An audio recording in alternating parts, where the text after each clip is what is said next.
ఈ రోజు ఏదైతే కష్టపడితే తప్పనిసరిగా గుర్తింపు లభిస్తుంది, ఏదైతే స్వార్థం లేకుండా పార్టీ కోసం తప్పనిసరిగా అహర్నిశలు కృషి చేస్తే పార్టీ ఉన్నతమైన స్థానంలో కూర్చోబెడుతుందని దానికి నిదర్శనం ఈ రోజు మీ మధ్యలో ఉన్న ఒక కార్యకర్తని ఎన్ఎస్ఐ రాష్ట్ర అధ్యక్షుడిని ఈ రోజు కాంగ్రెస్ పార్టీ ఎమ్మెల్సీగా నాకు అవకాశం కల్పించింది. తప్పనిసరిగా రాబోయే ప్రతి ఒక్క నామినేటెడ్ పదవులలో కూడా ఏదైతే మన ముఖ్యమంత్రి వర్యులు ఉప ముఖ్యమంత్రి గారు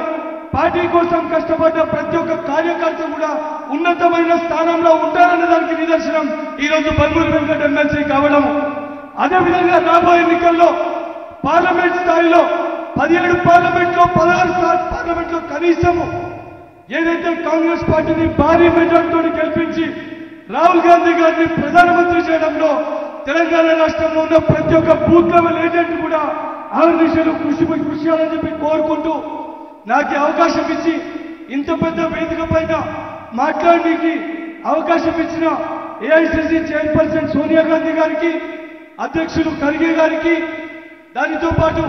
రాహుల్ గాంధీ గారికి, ఆర్గనైజేషన్ ఇన్ఛార్జ్ కేసీ వేణుగోపాల్ గారికి, NSU all India incharge Kanhaiya Kumar గారికి, దానితో పాటు మన అందరి నాయకుడు యువ నాయకుడు రేవంత్ రెడ్డి గారికి, ఏదైతే మన ముఖ్యమంత్రి వారు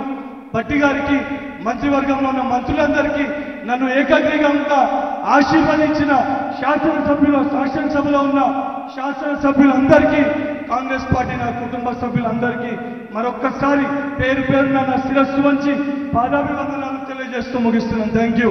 ఈ రోజు ఏదైతే కష్టపడితే తప్పనిసరిగా గుర్తింపు లభిస్తుంది, ఏదైతే స్వార్థం లేకుండా పార్టీ కోసం తప్పనిసరిగా అహర్నిశలు కృషి చేస్తే పార్టీ ఉన్నతమైన స్థానంలో కూర్చోబెడుతుందని దానికి నిదర్శనం ఈ రోజు మీ మధ్యలో ఉన్న ఒక కార్యకర్తని ఎన్ఎస్ఐ రాష్ట్ర అధ్యక్షుడిని ఈ రోజు కాంగ్రెస్ పార్టీ ఎమ్మెల్సీగా నాకు అవకాశం కల్పించింది. తప్పనిసరిగా రాబోయే ప్రతి ఒక్క నామినేటెడ్ పదవులలో కూడా ఏదైతే మన ముఖ్యమంత్రి వర్యులు ఉప ముఖ్యమంత్రి గారు పార్టీ కోసం కష్టపడ్డ ప్రతి ఒక్క కార్యకర్త కూడా ఉన్నతమైన స్థానంలో ఉంటారన్న దానికి నిదర్శనం ఈ రోజు బల్మూరి వెంకట ఎమ్మెల్సీ కావడం. అదేవిధంగా రాబోయే ఎన్నికల్లో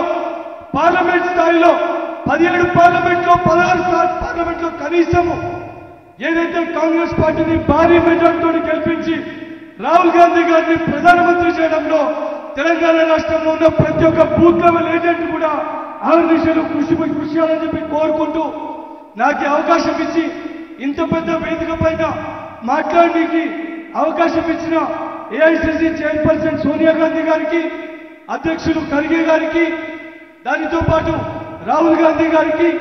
ఆర్గనైజేషన్ ఇన్ఛార్జ్ కేసీ వేణుగోపాల్ గారికి, NSU all India incharge Kanhaiya Kumar గారికి, దానితో పాటు మన అందరి నాయకుడు యువ నాయకుడు రేవంత్ రెడ్డి గారికి, ఏదైతే మన ముఖ్యమంత్రి వారు భట్టి గారికి, మంత్రివర్గంలో ఉన్న మంత్రులందరికీ, నన్ను ఏకాగ్రీకంగా ఆశీర్వదించిన శాసనసభలో ఉన్న శాసనసభ్యులందరికీ, కాంగ్రెస్ పార్టీ నా కుటుంబ సభ్యులందరికీ మరొక్కసారి పేరు పేరున నా శిరస్సు వంచి పాదాభివందనాలు తెలియజేస్తూ ముగిస్తున్నాను. Thank you.